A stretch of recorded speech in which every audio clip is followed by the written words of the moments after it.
So hello everyone, कैसे हो आप सभी लोग। Welcome back to my new another blog. तो ये जो पहला जो ब्लॉग होने वाला है, इसमें मैं आपको पूरा मेरा दिन का शेड्यूल दिखाने वाला हूँ। तो मैंने अपना टू डू लिस्ट को प्रिपेयर कर लिया था एंड आप टाइम देख सकते हो, 12 बज चुके थे। तो सबसे पहला गोल मेरा ये था कि मुझे रिसर्च एंड डेवलपमेंट का अच्छे तरीके से, जितने भी एनसीईआरटी का है उसका अच्छे तरीके से मुझे एनसीईआरटी का रीडिंग करना था। तो मैं ये एनसीईआरटी का लाइन बाई लाइन रीडिंग करने बैठ चुका था, क्योंकि ये वाला चैप्टर में मुझे बहुत ज़्यादा मार्क्स कटते हैं एंड इसका मैं डीपली एकदम एक डीप रीडिंग लगाने बैठ चुका था। एंड जितने भी इंपॉर्टेंट टर्म्स थे एंड डेफिनेशंस थे उसको मैं अच्छे तरीके से सीख रहा था, क्योंकि ये बहुत ज़्यादा ज़रूरी होता है। एंड यार, जियोग्राफी का पहला चैप्टर ही मतलब पूरा रट्टा मारने का होता है एंड मैं सब कुछ अच्छे तरीके से रट्टा मार रहा था। एंड जिधर भी समझने का बात हो रहा था तो मैं अच्छे तरीके से समझ रहा था। एंड ये वाला चैप्टर का पिछले दिन दिगराज सर ने वो लाइव लेक्चर लिया था अभय बैच में, तो उसका ये था। तो मैं ये वाला चैप्टर अच्छे तरीके से पढ़ रहा था ताकि मैं WPP कंप्लीट कर पाऊँ एंड उसके साथ ही साथ मेरा जो प्रोबेबल क्वेश्चन का सीरीज है वो भी मैं कंटिन्यू कर पाऊँ। तो इसीलिए मैं अच्छे तरीके से रीडिंग कर रहा था। एंड यार, ज्योग्राफी में मुझे थोड़ा बहुत तकलीफ इसमें आता है कि मेरे मतलब इंपॉर्टेंट डेफिनेशंस एंड 5 मार्कर को मेरा लर्न नहीं हो पाता है। तो इसका कोई सोल्यूशन दे देना आप लोग कि मैं कैसे लर्न करूँ अच्छे तरीके से एंड कैसे दिमाग में यार ज़्यादा दिन तक टिका रहे। एंड यही मेरा थोड़ा बहुत प्रॉब्लम होता है एंड पूरा साल मेरा यही प्रॉब्लम हुआ था ज्योग्राफी में एंड अंतिम के 2 महीने में भी यही प्रॉब्लम हो रहा है। तो ये मैं बहुत जल्दी मिनिमाइज़ करना चाहता हूँ ताकि मेरे सैम्पल पर करने में कोई इशू ना हो। एंड प्री बोर्ड में भी मेरे बहुत ज़्यादा मार्क्स कटे थे। तो जियोग्राफी एंड इकोनॉमिक्स एंड जो हिस्ट्री मुझे सुधारना है, क्योंकि सिविक्स में मुझे अच्छा ही लगता है पर इकोनॉमिक्स भी ईजी सा ही है, पर जियोग्राफी एंड हिस्ट्री में मुझे बहुत ज़्यादा इम्प्रूव करना होगा। तो फिर मैं ये मेरा 15 सैम्पल पर वाला बुक निकाल लेता हूँ PW का एंड इससे मैं अपना प्रोबेबल क्वेश्चंस करने वाला हूँ, जो कि ज्योग्राफी का था। ये 3 या 4 ही क्वेश्चन था, तो ये मैं करना स्टार्ट कर देता हूँ। एंड फिर मेरा ये क्वेश्चंस करना हो चुका था एंड जिसमें मैंने 4 या 5 क्वेश्चंस किए थे एंड इसको मैंने चेक करवाया था चैट जीपीटी के साथ, मतलब चैट जीपीटी के द्वारा।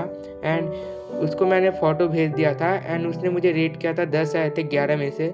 फिर मैंने अपना टू डू लिस्ट को अच्छे तरीके से अपग्रेड कर दिया था। फिर मैं हिंदी पढ़ने बैठ जाता हूँ।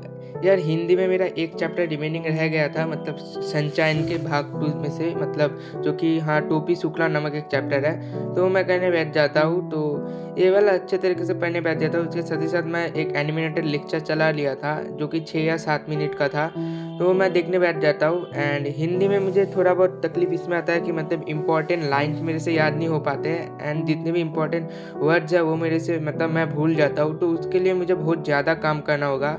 तो फिर यार 1 या 2 बजे मेरा अच्छे तरीके से ये गोल हो जाता है कंप्लीट। फिर यार इवनिंग को 5 बजे मैं फिर पढ़ने बैठ जाता हूँ। इसमें मैं रैंडमली मतलब लेक्चर देख रहा था अभय बैच का, क्योंकि 5 बजे 5:30 बजे से हमारा लाइव लेक्चर स्टार्ट हो जाता है। तो आज का पहला लेक्चर नेशनलिज्म इन यूरोप का था, दिगराज सर का, जो कि सोशल साइंस का था, तो वो मैं अटेंड करने बैठ जाता हूँ। एंड ये वाला लेक्चर के साथ ही साथ मैंने अपने एनसीईआरटी को भी खोल लिया था, क्योंकि मैंने हिस्ट्री ज्योग्राफी के लिए मैंने नोट्स नहीं बनाया था, मतलब सिविक्स इकोनॉमिक्स के लिए भी नहीं बनाया था, पर इसमें मैंने ज़्यादा ही नहीं बनाया था। मतलब मैं पूरा एनसीईआरटी में ही लिख लेता हूँ एंड हाईलाइट वाईलाइट वगैरह कर लेता हूँ एंड मैं एनसीईआरटी से ही पढ़ता हूँ ताकि मेरे से कोई पॉइंट एंड लाइन मिस ना हो जाए।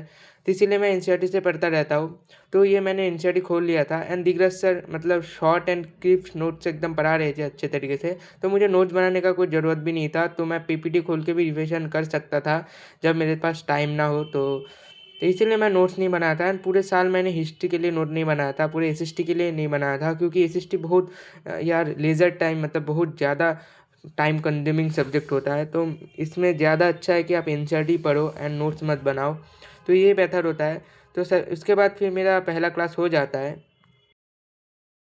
पूछ रहे थे कि मेरा लाइफ अपडेट अभी कैसा चल रहा है एंड प्लीज़ इग्नोर दिस, ये मैंने ऐसे ही लगा रखा है, मतलब थोड़ा सा लाइट आ जाए एंड इसको मैंने ऐसे ही रखा रखा है। एंड आप लोगों में से बहुत सारे लोग ये कमेंट कर रहे थे कि मेरा प्रीबोर्ड 1 का जो रिजल्ट है वो कब मिलने वाला है। तो मैं आपको बता देता हूँ कि आप लोगों को पता भी होगा कि मेरा प्रीबोर्ड 1 बहुत पहले खत्म हो चुका है एंड अभी भी मेरा रिजल्ट नहीं आया है। आई गेस टीचर लोग तो बोल रहे थे कि 6 या 7 दिसंबर तक आ जाएंगे, पर अभी भी नहीं आया है एंड अभी वो पोस्टपोन करके 18 दिसंबर कर दिया, क्योंकि बहुत सारे मतलब सब्जेक्ट का ऐसा ही है कि मतलब अभी भी चेक नहीं किया टीचर लोग ने। और मेरा जो सेकेंड प्रीबोर्ड है वो आई गेस 6 या 7 जनवरी तक स्टार्ट हो जाएगा, तो उसके लिए भी मुझे प्रिपेयर करना है। एंड रही बात सिलेबस की, तो मेरा पूरा सिलेबस खत्म हो चुका है, वो मेरा प्रीबोर्ड 1 के पहले ही हो चुका था। दो तीन या 4 चैप्टर्स मेरे हिंदी एंड इंग्लिश के टोटल मिला के बचे हुए थे, तो वो मैंने अभी खत्म कर दिया है।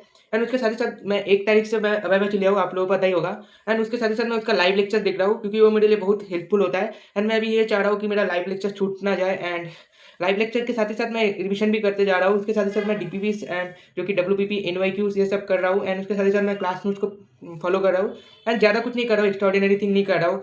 तो मैं कोई अभी रेफरेंस बुक यूज़ नहीं कर रहा हूँ, मैं सिर्फ एनसीईआरटी के क्वेश्चंस लगा रहा हूँ, बैक क्वेश्चन या जो कि इनटेक्स्ट क्वेश्चन जो भी आप बोल सकते हो वो मैं लगा रहा हूँ। एंड मैथ के लिए मैं थोड़ा बहुत एक्स्ट्राऑर्डिनरी ये कर रहा हूँ कि मैं थोड़ा बहुत 2-3 आरडी के सवाल भी कर ले रहा हूँ, क्योंकि वो भी थोड़ा बहुत हेल्पफुल होता है, मतलब इंपॉर्टेंट होता है। तो ये सभी मैं कर रहा हूँ, एंड अभी भी मैंने सैम्पल पेपर लगाया नहीं है, मतलब प्री बोर्ड 1 के समय में 2-3 या 4 सैम्पल पेपर मैंने लगा रखे थे, मैथ्स एंड हिंदी या इंग्लिश के जो भी बोलो।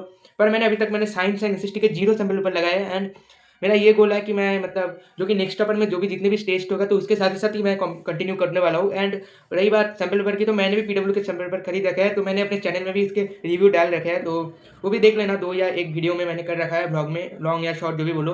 पर रही बात मतलब मेरा सैम्पल पेपर की, तो अभी मैं सैम्पल पेपर नहीं करने वाला हूँ, एंड सैम्पल पेपर मेरा 6 मतलब जब तक मेरे प्रीबोर्ड 2 होने वाला है उसके बाद मैं स्टार्ट करने वाला हूँ। एंड अगर बैच में भी मतलब नेक्स्ट पेपर कभी ब्रह्मास्त्र जो कि होने वाला है वो भी मेरे रिसीव हो जाएगा 10 या 15 तारीख के अंदर। तो उसका जो जनवरी के जो 15 तारीख है वहाँ से वो लोग फुल सिलेबस टेस्ट लेना स्टार्ट करेंगे, तो वो वाला मैं देने वाला हूँ, उसमें मेरे अच्छे खासे प्रैक्टिस हो जाने वाला है। उसके बाद भी 2 या 3 सैम्पल पेपर मैं खुद से लगा लूँगा, एंड बोर्ड के पहले तक यही होने वाला है। एंड मैं पूरा सॉलिड रिविजन कर रहा हूँ, क्योंकि मुझे पता है मतलब मेरा पूरा कॉन्सेप्ट एकदम भूल चुका है, एंड मुझे पता नहीं है कहाँ से क्या है, मतलब केमिस्ट्री में रिएक्शन मैं पूरा भूल चुका हूँ, एंड फिजिक्स में न्यूमेरिकल मेरे से बनता नहीं है, एंड जो भी बोलो बायोलॉजी में थोड़ा सा इंपॉर्टेंट टर्म या जो भी मतलब लर्न करने वाला चीज़ है वो मेरे से होता नहीं है। हिस्ट्री में मुझे समझ में भी नहीं आता है, तो ये सब मुझे अभी फोकस करना होगा, एंड ये सभी मैं अभी देख रहा हूँ। तो अभी लास्ट के 50-55 डेज में मैं ये सभी इंप्रूव कर रहा हूँ। एंड रही बात हिंदी एंड इंग्लिश की, तो इसमें मुझे ग्रामर बहुत मतलब गजब लगता है यार, ग्रामर मेरे से होता नहीं है, तो मुझे ये भी कंप्लीट करना है। एंड रही बात हाँ, राइटिंग की, तो मुझे हिंदी में राइटिंग का बहुत अच्छे तरीके से फॉर्मेट को लर्न करना होगा, एंड मतलब कुछ कीवर्ड्स को भी पता लगाना होगा, क्योंकि इसमें मुझे बहुत ज़्यादा मार्क्स कटे थे, तो ये मेरा टारगेट होने वाला है। तो फिर यार मेरा दूसरा क्लास स्टार्ट हो जाता है 8:30 से। तो आज का दूसरा क्लास था मैथ्स का, जो कि पॉलिनोमियल का लेक्चर नंबर 2 हो रहा था। तो मैंने अपना कॉपी निकाल लिया था, एंड मैं आपको दिखा देता हूँ। तो पॉलिनोमियल का पहला लेक्चर का मैंने थोड़ा बहुत नोट बनाए थे, एंड ये वाला नोट मैंने पूरा डिटेल में बनाया था, एंड जितने भी इंपॉर्टेंट क्वेश्चंस थे सब कुछ मैंने अपने नोट में इंक्लूड कर रखा है। एंड पॉलिनोमियल वाला चैप्टर में मेरे बहुत ज़्यादा मार्क्स कटे थे pre board 1 and half yearly में, तो मुझे ये वाला चैप्टर बहुत अच्छे तरीके से करना होगा। एंड यहाँ पर भैया ने मतलब एक जेईई मेंस का भी एक क्वेश्चन करवा दिए थे, मतलब उतना हार्ड नहीं था, फिर भी हाँ, तो मतलब हमारे लिए तो थोड़ा सा कठिन ही होने वाला है। तो फिर हमारा लेक्चर स्टार्ट हो जाता है, तो उसके साथ ही साथ मैं नोट्स बनाना स्टार्ट कर देता हूँ, और नोट्स में मैं थोड़ा बहुत इंपॉर्टेंट क्वेश्चंस लिख रहा था, एंड थोड़ा बहुत मतलब जितने भी इंपॉर्टेंट लाइन्स एंड पॉइंट्स कुछ काम की बात जितने भी सब कुछ करवा रहे थे भैया, तो वो मैं अच्छे तरीके से नोट डाउन कर रहा था, क्योंकि ये भी बहुत ज़्यादा ज़रूरी होता है। एंड मैंने मैथ्स के लिए एक अलग से कॉपी खरीद रखा है, तो इसमें ही मैं कर रहा हूँ, क्योंकि ये मतलब थोड़ा बहुत मतलब पूरा साल मैंने बहुत सारे कॉपीज में मैथ्स किए थे, मतलब वो बिछड़ गया था, तो इसलिए मैं ऑर्गेनाइज वे में करना चाहता हूँ, ताकि मेरे मतलब बोर्ड्स के पहले उतना परेशानी ना हो नोट्स को ढूंढने में। तो इसीलिए मतलब क्योंकि मेरे प्री बोर्ड में बहुत ज़्यादा परेशानी हुआ था नोट्स को ढूंढने में, तो इसलिए मैं ऐसे ही कर रहा था। तो फिर मेरा लेक्चर ख़त्म हो जाता है, एंड इसके साथ ही साथ मैंने अपने नोट्स को भी अच्छे तरीके से प्रिपेयर कर लिए थे, एंड यहाँ पर 4 या 5 पेजर मतलब पेज के नोट बनवाए थे सर ने, तो ये मैंने कर लिया था, एंड मैं ये कल एक बार रिविज़न कर लूँगा अच्छे तरीके से। तो यार फिर हो जाता है, एंड मैंने ये आइडेंटिटीज़ भी लिख रखा था अपने डायरी में, क्योंकि ये भी बहुत ज़्यादा ज़रूरी होता है, तो मुझे इसको भी लर्न करना पड़ेगा। तो फिर यार हमारा लेक्चर ख़त्म हो जाता है, एंड ये 2 घंटे का था, एंड उसके बाद फिर मैं थोड़ा बहुत एआई भी पढ़ लेता हूँ, और पढ़ के फिर मैं सोने चला जाता हूँ। फिर यार इसी के साथ वीडियो को एंड करता हूँ। अच्छा लगा लाइक सब्सक्राइब कर देना, तब तक के लिए मिलता है, बाय बाय।